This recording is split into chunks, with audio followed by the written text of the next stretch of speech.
మనసులోనే మార్క్ గురించి మాట్లాడుకోవాలి. ఫ్లేవర్ మీద డ్రింక్ చేస్తూ ఒక ఫైట్ ఉంటుంది కదన్నా, నాకైతే ఫీజులు అవుట్ అన్న.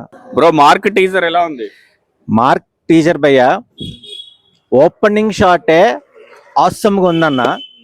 విక్రమ్ క్లైమాక్స్ లో రోలెక్స్ విక్రమ్ క్యారెక్టర్ కమల్ హాసన్ తీసుకొస్తే ఈ డబ్బు మీదే అంటాడు కదా, ఆ స్వింగ్ లో ఈ ఓపెనింగ్ షాట్ చూపించిన విధానం చూస్తే గనక నాకైతే మెంటల్ వచ్చేసిందన్న. మన కిచ్చా క్రియేషన్, కిచ్చా సుదీప్ అంటేనే ఒక మార్క్. ఆయన బాడీ లాంగ్వేజ్, స్టైల్, స్వాగ్ తగ్గట్టుగా ఫ్లేవర్ మీద డ్రింక్ చేస్తూ ఒక ఫైట్ ఉంటుంది కదన్న, నాకైతే ఫీజులు అవుట్ అన్న. కార్తిక్ అనే డైరెక్టరు, మన కలికి మ్యూజిక్ డైరెక్టర్ లోకనాథ్ ఏం కొట్టాడన్న బ్యాక్గ్రౌండ్ మ్యూజిక్.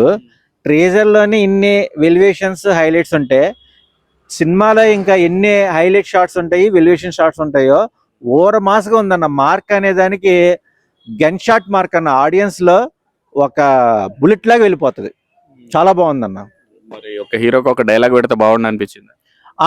అంటే క్యూరియాసిటీ కావాలి కాబట్టి, సో నెక్స్ట్ ఇంకా చాలా ఉంటాయి కాబట్టి అప్పుడు డైలాగ్ మనము వినొచ్చు. మార్క్ అనే దానికి నవీన్ చంద్ర వాయిస్ అయితే బాగుందన్న. మనసులోనే మార్క్ గురించి మాట్లాడుకోవాలి, మాట వినబడకూడదు అన్న డైలాగ్ నవీన్ చంద్ర రివీల్ చేశాడు కాబట్టి ఊర మాసే మార్క్ అంటే.